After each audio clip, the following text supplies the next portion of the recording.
Coming to you live from Farmer Day's world headquarters here in Dracut, Massachusetts, I'm Cassie. And I'm Stacey. And we're here to help you prepare your share.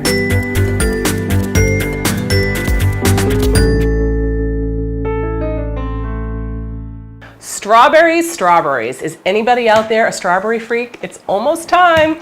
Need some ideas for using strawberries outside of shortcake and strawberries dipped in, you know, the chocolate hazelnut stuff? Although that's really good.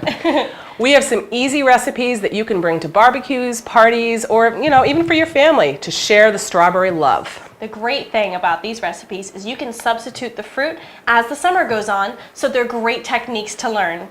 Recipe number 1 is strawberry and basil crisp. The ingredient rundown for a medium baking dish. Double the recipe if you want to fill one of those large Pyrex pans. Preheat the oven to 350 degrees. You're going to need 4 cups of sliced strawberries and 4 tablespoons of sliced fresh basil, or the alternative can be thyme and lemon zest. You're going to want 1/4 cup of honey and a cup of rolled oats. We've also added some cinnamon to that to give it a little extra bump. Flour for dusting, the strawberries that is, not each other. 1/2 cup of almond flour, whole wheat pastry flour, or all-purpose flour. That flour is basically going to suck up all those juices that as soon as those strawberries hit the heat, they're just going to start giving out the juice. Generous pinch of cinnamon is also a nice touch in this. 1/4 cup of maple syrup, but brown sugar can be substituted, and you'll need 3 tablespoons of softened butter. Now in a medium mixing bowl, toss the strawberries, honey, basil gently. Here we go. Now we're going to put a light dusting of flour.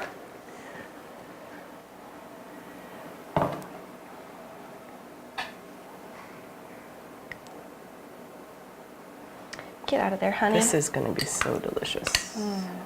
Now we've chosen a wildflower honey because it's a deeper, richer taste, but you can use clover or spring blossom honey and it works just as nicely.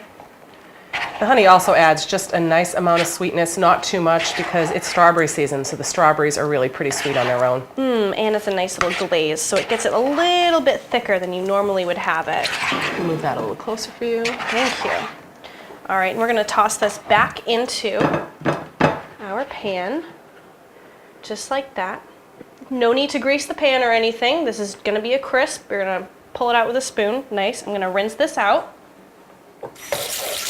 The next thing we're going to do is the topping, which honestly, the recipe we have, we actually put a little bit more topping in it because who doesn't like to eat all the topping on top of an apple crisp? So this one has some extra topping. So in a second bowl, we're going to put together the oats, flour, salt, and cinnamon. So you have the oats and cinnamon, a little more flour. Then you're going to toss it with your hands and the softened butter and maple syrup. Now, if I start doing this with the butter, I'm going to need you Absolutely. to pour the maple syrup. You got it. I am ready. So that's about 3. Here we go. This is a nice recipe to do with the kids. Let them get their hands dirty a little bit. While you're doing the strawberries, you can let them get their hands in there. Make sure they wash those things though. Mine are impeccably clean right now, so. Impeccably. All right, go for it. All right. We know that there's 1/4 cup of maple syrup left in here because, well, we measured the whole thing out and used exactly what we needed previously. The maple syrup plus the butter is going to make the topping brown really, really nicely. And add some flavor because we got the dark amber maple syrup and then we also got the dark honey because the darker grades just have a deeper flavor. It already smells so nice. You can smell the cinnamon mixed with the maple syrup. I can smell the cinnamon, that's for sure. I am hungry. So now, I'll just top it so you don't get your hands dirty too. Oh, you're so nice. Because now I'm really sticky. Here we go. Just trying to spread it fairly evenly. There we go.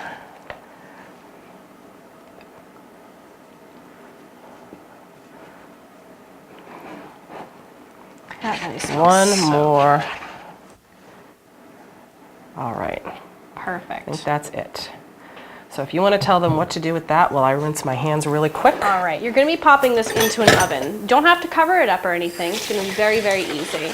Bake for about 30 minutes until the top is brown and crisp. I'm going to go get the one we already baked. Because of course we have a stunt strawberry crisp. You know what? I am not shy about using this bowl. What bowl? Well, I was going to put it in a bowl. Not for me. I'm just going to take one big old bite. This looks amazing. The texture is perfect. We did use extra topping on this, so it has a little more firm texture. The strawberries tend to get really juicy when they're in peak season, so that's why we add that extra flour, so it holds together and doesn't turn into mush. And that's basically what it looks like. Imagine that with a scoop of ice cream or some fresh whipped cream. Yes? Yes? Okay. Recipe number 2, strawberry galettes. This will make 2. Ingredients: store-bought pie crust. They usually come 2 to a pack, or you can make your favorite pie crust, keep it in the freezer, fridge, store it away, and then take it out when you want to make something like this. 3 to 4 cups of sliced strawberries, almond flour, about a half a cup per galette, and then you're going to mix it with about a tablespoon of all-purpose flour. You're also going to want some sugar for sprinkling if you want to make it like your favorite rectangular boxed pastry. You want to preheat the oven to 400 degrees. You're going to roll one crust out on a piece of parchment.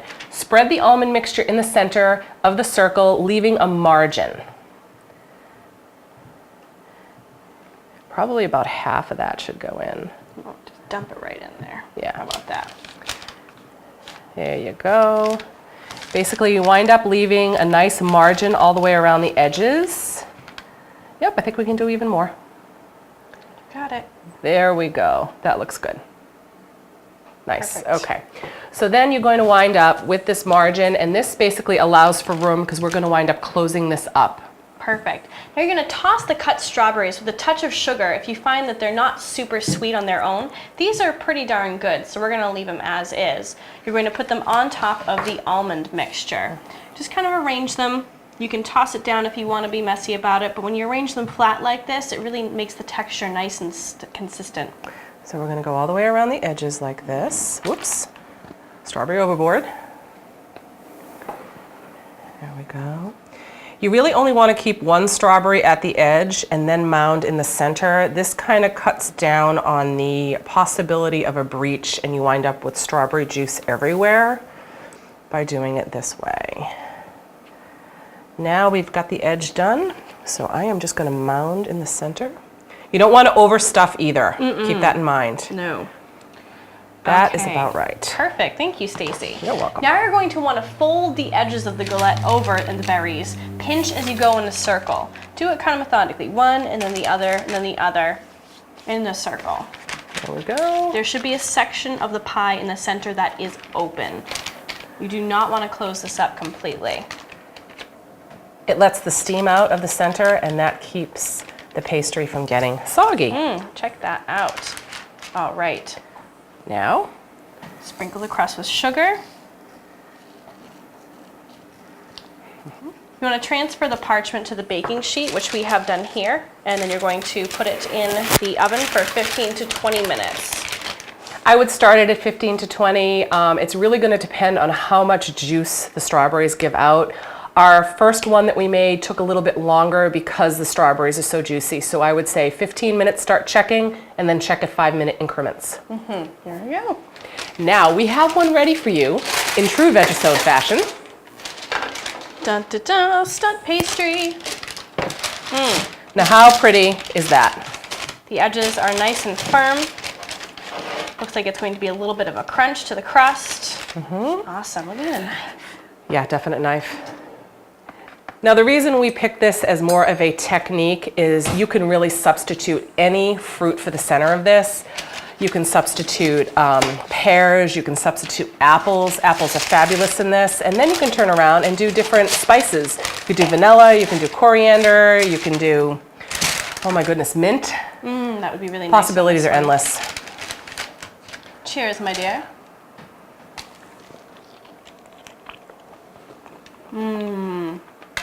Nice and flaky. See? It's absolutely perfect.